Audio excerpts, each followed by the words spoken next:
And you see, we already know that these Caucasians, which are Edomites, are secretly in the Hebrew groups. We already know this.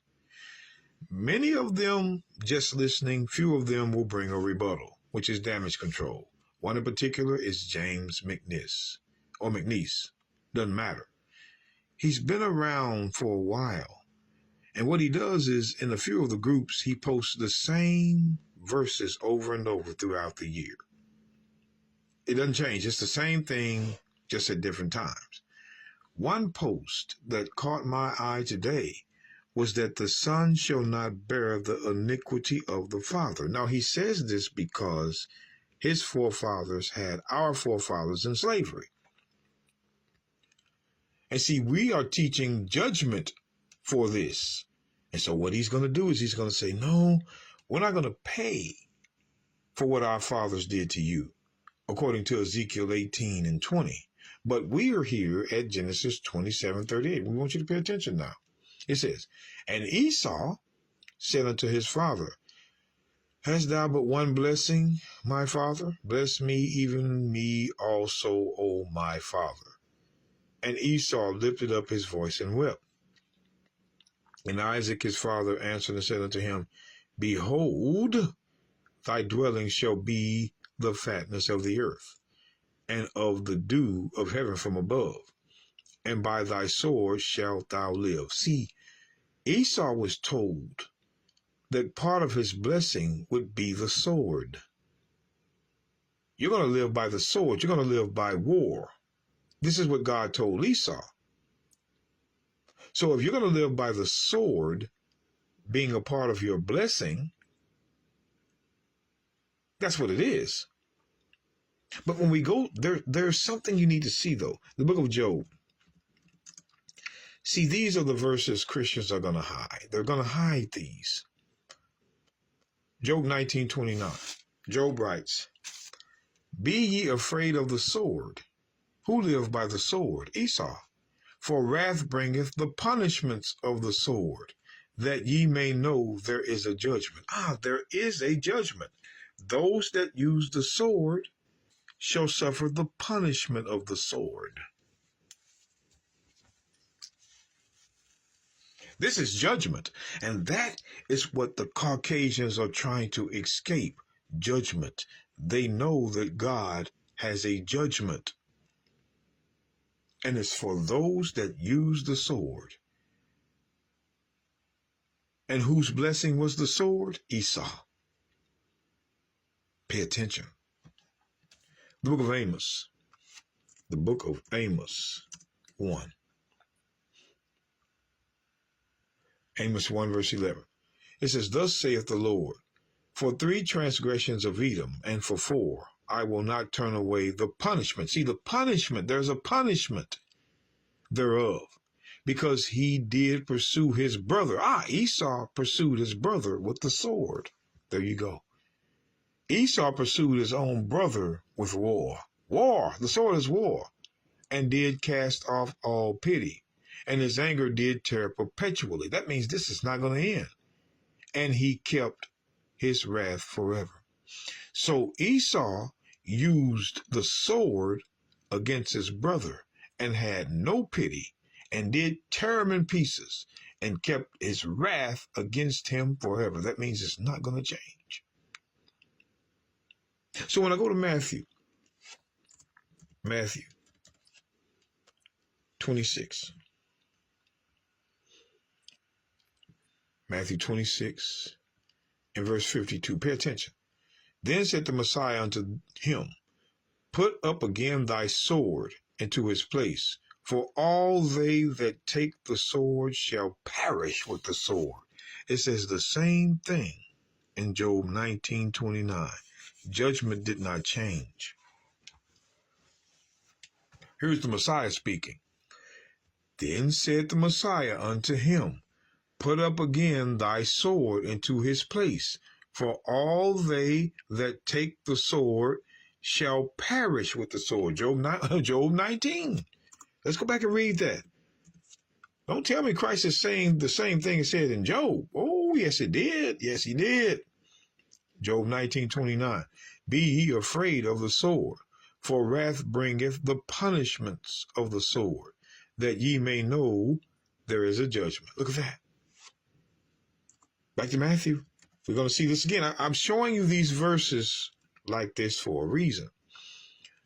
Matthew 26 and verse 52. Then said the Messiah to him, Put up again thy sword into his place, for all they that take the sword shall perish with the sword.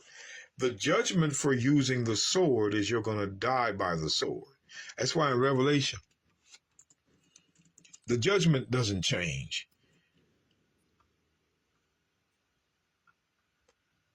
Revelation 13:10. He that leadeth into captivity, captivity is slavery. And we know that the Caucasians led our people into slavery. He that leadeth into captivity shall go into captivity. He that killeth with the sword must be killed with the sword. The judgment's the same. If you use the war, you're going to die by war. That's judgment. That's what they're trying to run from. That's what they understand. Don't think these white people don't understand judgment is coming. That's why they have a church formed to teach salvation. We're saved, saved, saved. They throw that saved out there to keep you from understanding the truth, the full truth. He that leadeth into captivity shall go into captivity. He that killeth with the sword must be killed with the sword. Here is the patience and the faith of the saints. Why does it mention who are the saints? Deuteronomy. Pay attention to this. That's why we call our campaign War for Souls. Deuteronomy 33:1. And this is the blessing wherewith Moses, the man of God, blessed the children of Israel before his death. And he said, The Lord came from Sinai and rose up from Seir unto them. He shined forth from Mount Paran, and he came with 10,000s of saints. From his right hand went a fiery law for them. Yea, he loved the people. All his saints are in thy hand. So the saints are the children of Israel. The saints are the children of Israel. From the beginning, they were the children of Israel. Psalms 148, verse 14. He also exalted the horn of his people, the praise of all his saints, even of the children of Israel. A people near unto him, praise ye the Lord. Psalms 149, verse 1. Praise ye the Lord. Sing unto the Lord a new song, and his praise in the congregation of saints. Let Israel are the saints. The Bible shows you who the saints are. It shows you who the saints are. That's why when you read in Daniel, 7, when you read in Daniel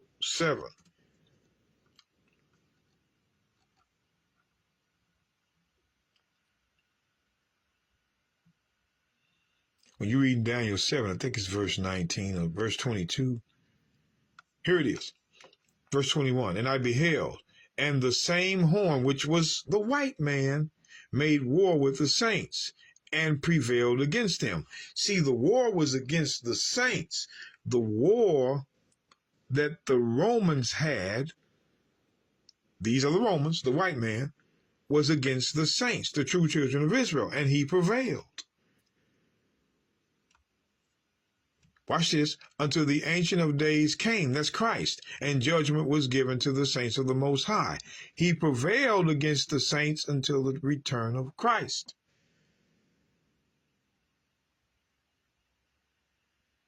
That's why when you look at the book of Revelation 13, again, Revelation 13,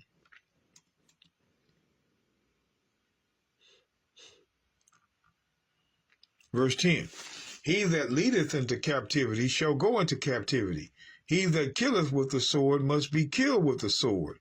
Here is the patience and the faith of the saints. Why does it say the saints? Because they were the ones that were killed with the sword and went into captivity. It was the saints that went into captivity and was killed with the sword.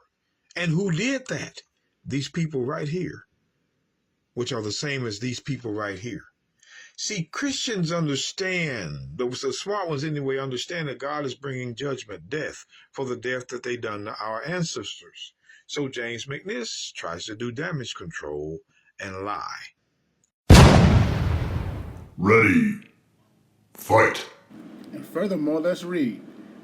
And from the days of John the Baptist until now, the kingdom of heaven suffereth violence, and the violent take it by force. And that's what Esau been doing, right? But his days are numbered. Taking lives, man. Ever since the ancient days of Rome. They are the modern day Romans. Let's read. And thus saith Yahweh, for 3 transgressions of Edom, and for 4 I will turn away the punishment thereof, because he did pursue his brother with the sword, and did cast off all pity, and his anger did tear perpetually. All right? And it says, shall I not in that day, saith Yahweh, even destroy the wise men out of Edom, and understanding out of Mount Esau? And thy mighty men, O Teman, shall be dismayed, to the end that every one of the Mount Esau may be cut off by slaughter, for the violence against thy brother Jacob. Shame shall cover thee, and thou shalt be cut off forever. Amen. But let's continue on to the next precept. Isaiah 14:1. For Yahweh will have mercy on Jacob, and will yet choose Israel, and set them in their own land, and the strangers shall be joined with them, and they shall cleave to the house of Jacob. And the people, I'm going to continue on, it says, and the people shall take them and bring them to their place, and the house of Jacob shall possess them in the land of Yahweh for servants and handmaids.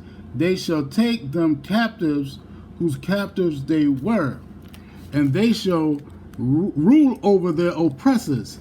And it shall come to pass in the day Yahweh shall give thee rest from thy sorrow and from thy fear and from the hard bondage wherein thou wast made to serve. And thou shalt take up this proverb against the king of Babylon and say, how hath the oppressor ceased, the golden city ceased? The out of one Yahweh have broken the staff of the wicked and the scepter of the rulers. But actually that's Yahweh Shah.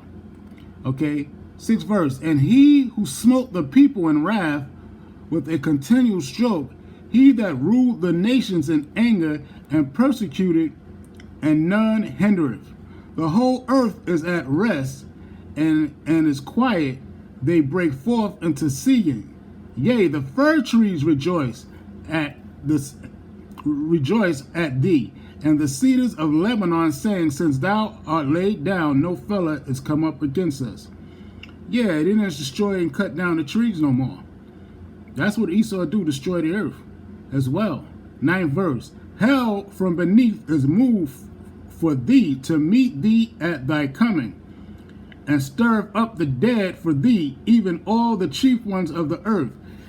And it have raised up from their thrones all the kings of the nations. And all they shall speak and say unto thee, art thou also become weak as we? Art thou become like unto us? Right, because all nations benefited when Esau ruled. 11th verse. The pomp is brought down, meaning their pride is brought down to the grave, and the noise of thy vials, the worm is spread under thee, and the worms cover thee. Meaning he's destroyed. 12th verse. How art thou fallen from heaven, O Lucifer? And heaven represent their rulership. I'm going to read that again. How art thou fallen from rulership, heaven? How art thou fallen from heaven, O Lucifer? Son of the morning, how art thou cut down to the ground, which didst weaken the nations? Yeah, he's going to be thrown out and cast down, man. And I didn't read the first verse because I'm continuing, because my phone, I was having problems. So I just started where I left off at in the 2nd verse. But yeah, that's going to be a great day, man. And I'm addressing not only all Edom, but particularly this fake Jew called Neil McNeese. Let me see if I say the stupid name right. What is God called? The guy told me his name is James McNeese. or McNess, whatever your damn name is. That goes out to your punk, wimpy, cowardly, scary behind that sit in a lot of Facebook groups. I was wearing one, and when I found out that was that guy, I got out of it. So I know what the reader that the guy was teaching, who did an excellent job, man. I just wanted to line me back off on what he was saying too, because he brought out some great scriptures and prophecy. I like how he did that. And with that, I'm gonna say shalom. Okay, also I forgot to mention, what sparked it also for me was the lynchings and going around the whole country, especially in Mississippi. You're going to see, I leave the photos up at the end with Willie D covering that story, how all the people in Mississippi, it's a movement called No Way Out. I think that was the name, No Way Out. If I'm wrong, correct me and go to the channel, Willie D's channel, and check it out yourself on YouTube. But yeah, it's called No Way Out. Meaning they're not putting up with that, and what they're doing is they're training everybody getting gun permits, their whole families, everybody. They're getting gun permits, and they're not taking this land down, man. You're gonna be met with the same aggression. Now, there's nothing wrong with that, because what's happening now, because they're at the end, the Bible tells you that Satan coming down having great wrath. And Satan means adversary.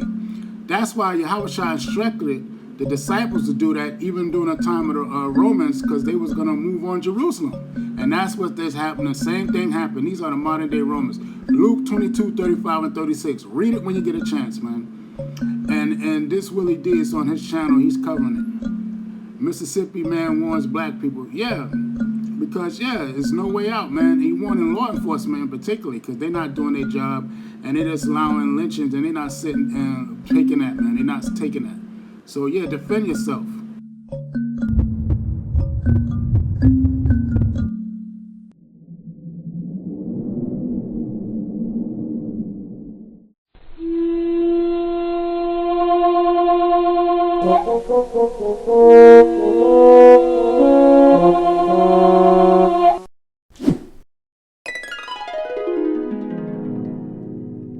I feel it is not self-defense. This grand jury needs to see the whole video and everything on the video to show that my son did not have a weapon in his hand when he was stabbed in the neck. You sure about that? Because the video that you're telling everybody to watch says something different.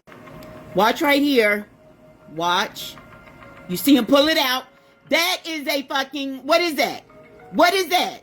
What is that? Not only did he pull that gun out of his pants, he proceeded to attempt to pistol whip him with it. He brought a gun to a knife fight and lost. Clearly the aggressor in this video. And yet the lie just rolled so effortlessly off of her fucking tongue. No jury in central New York is going to convict that man for using a knife on somebody who's pistol whipping him.